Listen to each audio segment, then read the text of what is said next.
नमस्कार। होपफुली आप कुशल पूर्वक होंगे और आपने फर्स्ट पार्ट देखा होगा how to settle in Australia. उसमें बेसिकली प्लानिंग थी ऑस्ट्रेलिया आने से पहले। आज हम बात करेंगे कि अगर हमारा पीआर हमें अप्रूव हो जाता है और हम तैयारी कर रहे हैं तो किस तरीके से तैयारी करें। बहुत ज़रूरी चीज़ें हैं जो मैं आपकी नॉलेज में लाना चाहता हूं, आपके संज्ञान में लाना चाहता हूं। इन चीज़ों का ध्यान रखिएगा। सबसे पहले तो जॉब कोशिश करें, अगर आपको वहीं से मिल जाता है जॉब अप्लाई करें। जॉब एक बहुत ज़रूरी चीज़ है। अगर आप अकेले हैं तो भी, और पार्टनर है आपके साथ और उनकी क्वालिफ़िकेशन भी इस तरह की है कि जॉब के लिए वो अप्लाई कर सकते हैं, तो अपना बढ़िया सा सीवी बनाएं। सीवी में थोड़ा सा टाइम लगाएं और जॉब के लिए एप्लीकेशन वहीं से डालनी शुरू कर दीजिए। कई बार किस्मत जोर मारती है और मैंने कई बार देखा है, काफ़ी लोगों को देखा है कि उनको जॉब ऑस्ट्रेलिया आने से पहले ही मिल जाता है, चाहे वो इंडिया में हो, पाकिस्तान में हो, या एशियन कंट्रीज़ में हो, या न्यूजीलैंड में हो, या कहीं बाहर हो। तो आप कोशिश कीजिए कि जॉब ग्रैब करने की पहले ही मिल जाए। और सीक पर या इंडीड पर जाकर आप जॉब सर्च कर सकते हैं। मार्केट प्लेस भी एक फेसबुक ग्रुप है, या वहाँ पर जा सकते हैं, वहाँ पर भी तलाश कर सकते हैं, वहाँ पर भी। तो जॉब हुआ पहला अगर मिल जाता है तो समझ लीजिए आपकी शुरुआत बेहतरीन हो गई है। दूसरा है, कम से कम 6 महीने का खर्चा अपने साथ लेके आएं। अब 6 महीने का खर्चा आपके हाथ में होना चाहिए, आपके बैंक में होना चाहिए। तो अब आप ये कहेंगे कि 6 महीने का खर्चा हम ला कैसे सकते हैं? 10,000 की तो लिमिट है। हाँ, 10,000 की लिमिट है, लेकिन एक बंदे की। अगर आप 2 हैं तो 10 दूनी 20 हो गए, और इससे ज़्यादा हैं, बच्चे भी हैं 1-2 तो 10-10 करके 40 हो गए। यहाँ पर मैं सजेस्ट करूँगा कि पूरा 10,000 ना रखें, 100-200 कम रखें। फिर भी एक एहतियात के तौर पे, क्योंकि कई बार गलती से मेरे साथ 1-2 बार हुआ है कि कहीं कभी न्यूजीलैंड की करेंसी या कभी इंडियन करेंसी या कभी यूएस डॉलर पड़े रह जाते हैं जो ट्रैवल के दौरान बच गए थे।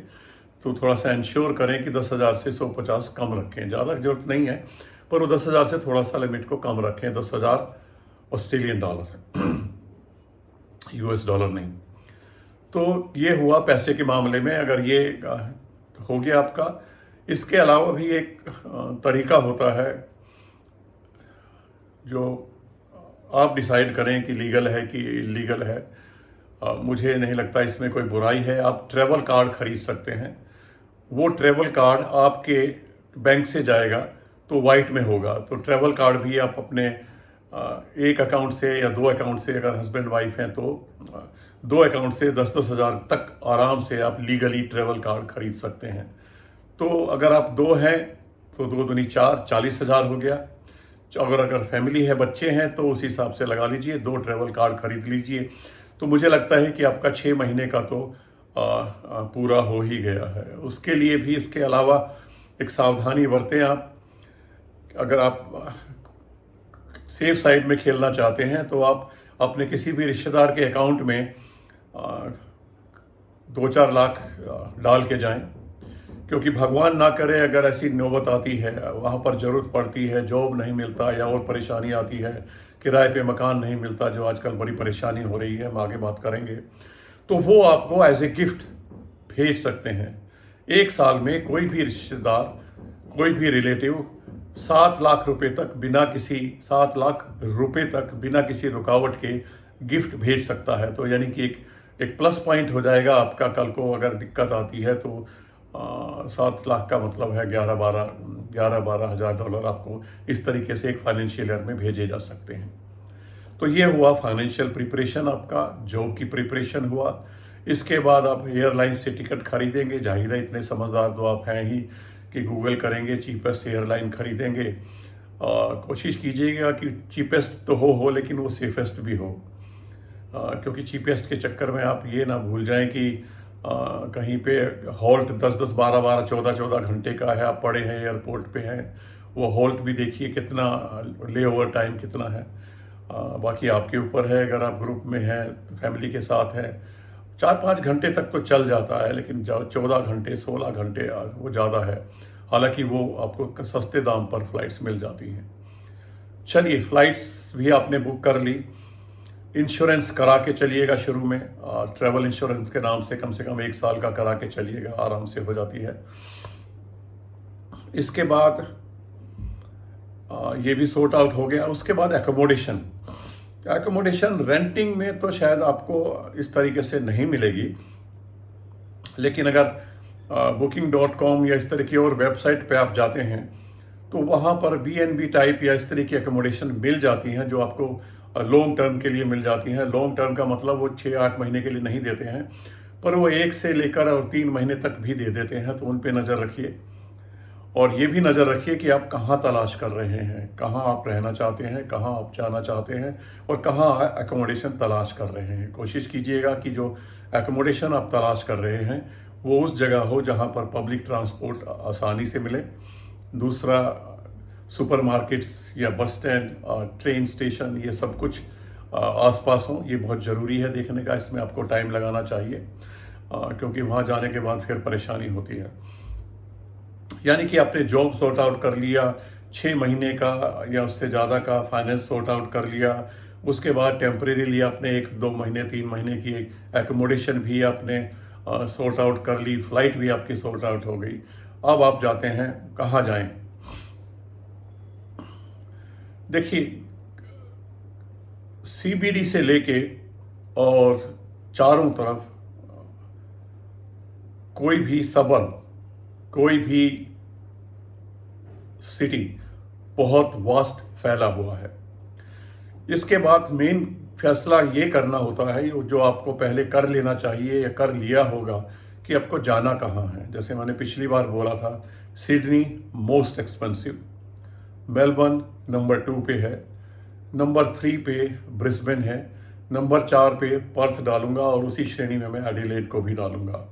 और उससे भी सस्ता आपने देखना है तो तस्मानिया थोड़ा सा अलग हटके हो जाता है और टेम्परेचर भी थोड़ा ठंडा है।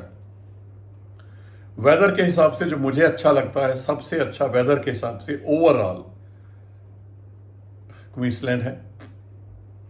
लेकिन वहाँ पर ध्यान रखिएगा, गर्मी ज़्यादा होती है तो इंसेक्ट्स वगैरह या जहरीले सांप वगैरह भी ये बहुत ज़्यादा होते हैं, क्योंकि जहाँ गर्मी होगी मक्खी मच्छर कॉकरोच ये तो ज़्यादा होंगे ही होंगे। दूसरे नंबर पर वेदर के हिसाब से पर्थ ठीक है, हालांकि वो भी बहुत गर्म है। तीसरे नंबर पर जो मुझे वेदर के हिसाब से लगता है वो है सिडनी। वेदर बड़ा अच्छा है और बीचेस वगैरह भी हैं जो आप एंजॉय कर सकते हैं। इसके बाद आता है मेलबर्न। मेलबर्न में अच्छा मल्टीकल्चरल लोग रहते हैं, फ्रेंडली भी हैं as compare to Australia. Australia के लोग मुझे पर्सनली, मुझे नहीं मालूम डीपली, जहाँ भी मेरा वास्ता पड़ा, स्पेशली इंडियन से बड़े रूखे हैं और वो ताबड़तोड़ इस तरीके से भाग दौड़ कर रहे हैं जैसे कि वो वहाँ की इकोनॉमी में इतना ज़्यादा कंट्रीब्यूट कर रहे हैं कि अगर वो 1 सेकंड के लिए किसी की हेल्प करने के लिए रुक गए तो शायद ऑस्ट्रेलिया की इकोनॉमी रुक जाएगी। ये चीज़ मेलबर्न में कम है, सिडनी में बहुत ज़्यादा है, फास्ट लाइफ है। शायद वो न्यूयॉर्क पैटर्न को फॉलो करते हैं मेरी नज़र में। लेकिन मुझे लगा न्यूयॉर्क में भी मुझे इस तरह के लोग नहीं मिले। वहाँ पर भी रुक के सुन के वो बात करके आपकी हेल्प करने को तैयार रहते थे, चाहे वो इंडियन हो चाहे वो वहाँ के लोकल रहने वाले हों। न्यूयॉर्क का एक्सपीरियंस बहुत अच्छा रहा as compare to Sydney. Melbourne का अच्छा रहा as compare to Sydney again. Brisbane Perth में मुझे जाने का मौका नहीं मिला है, लेकिन आने वाले टाइम में मेरी कोशिश रही कि ब्रिस्बेन भी और पर्थ भी पर्सनली हफ्ते 2 हफ्ते के लिए जाके मैं देखूं। परमानेंटली बसने का मेरा इरादा उस जगह नहीं है।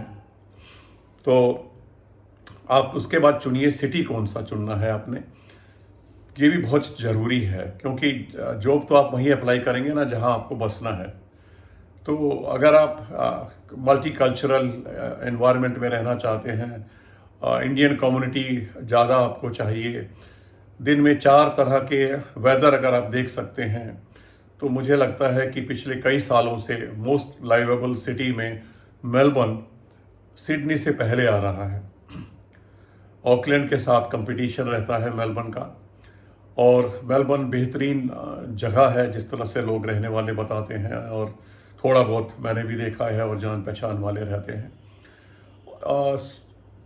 क्वींसलैंड और पर्थ की गिनती उन कम से कम पहले 10 में नहीं होती है। मेलबर्न और सिडनी दो हैं जिनकी होती है। जॉब अपॉर्चुनिटीज़ के बारे में सिडनी आगे चला जाता है और मेलबर्न थोड़ा सा पीछे रह जाता है।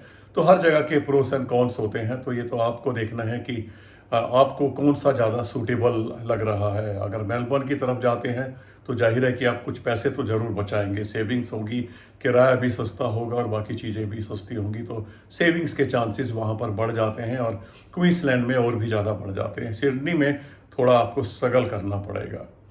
सिडनी क्योंकि कॉमर्शियल कैपिटल है लाइक मुंबई, तो सिडनी में अगर आप उस फील्ड से बिलोंग करते हैं जिसकी वहाँ पर डिमांड है, क्योंकि ज़्यादातर कंपनियों के, मल्टीनेशनल कंपनियों के हेड ऑफिसेज वहाँ पर हैं, तो अगर आप उस कैटेगरी में फिट होते हैं तो आप सिडनी कंसीडर कर सकते हैं।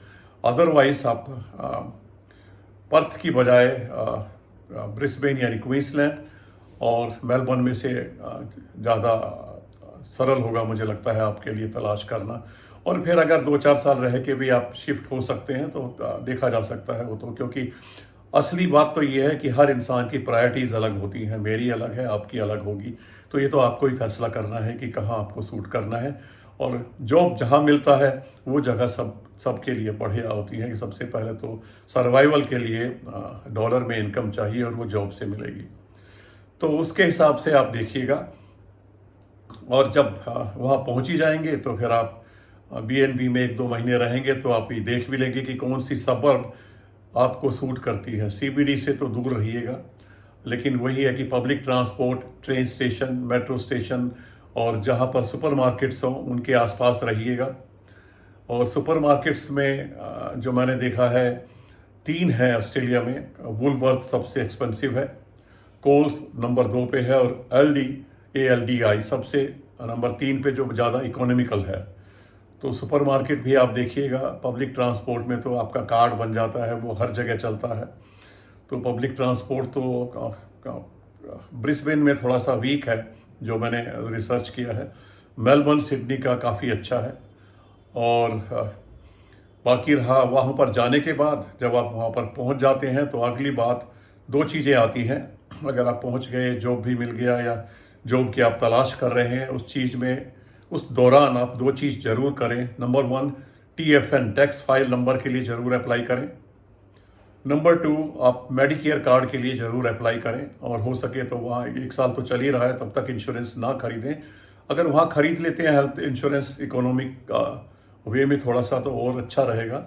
मेडिकार्ड के लिए अप्लाई करें, क्योंकि इसके बिना आपकी बात नहीं बनेगी। एक तरीके से ये आपको हर चीज़ में कंसेशंस दिलाता है, डॉक्टर विजिट में, दवाइयों में। ये बहुत ज़रूरी चीज़ है। मेडिकार्ड के लिए अप्लाई करें। और मेडिकार्ड के लिए अप्लाई करने के लिए जो डॉक्यूमेंटेशन होता है उसमें आप जिस भी कंट्री से जा रहे हैं उसके 2 डॉक्यूमेंट्स तो ज़रूर रख लें। पासपोर्ट के अलावा पासपोर्ट, ड्राइविंग लाइसेंस तो होगा ही आपके पास। 2 चीज़ें ज़रूर रख लें। नंबर 1, अगर आप लास्ट जॉब कर रहे थे तो जॉब का रेजिग्नेशन लेटर ज़रूरी है, रखिएगा, ज़रूरत पड़ेगी। नंबर 2, जिस कंट्री से भी आप जा रहे हैं वहाँ का जो भी बैंक अकाउंट है, मैं ये नहीं कहूँगा कि सारे अकाउंट बंद कर दीजिए, कोई भी एक अकाउंट बंद कर दीजिए और उसकी अकाउंट स्टेटमेंट ले लीजिए कि आपने ये अकाउंट बंद कर दिया है, क्योंकि इनकी आपको मेडिकेयर कार्ड जो होता है उसको अप्लाई करने के लिए ज़रूरत पड़ने वाली है।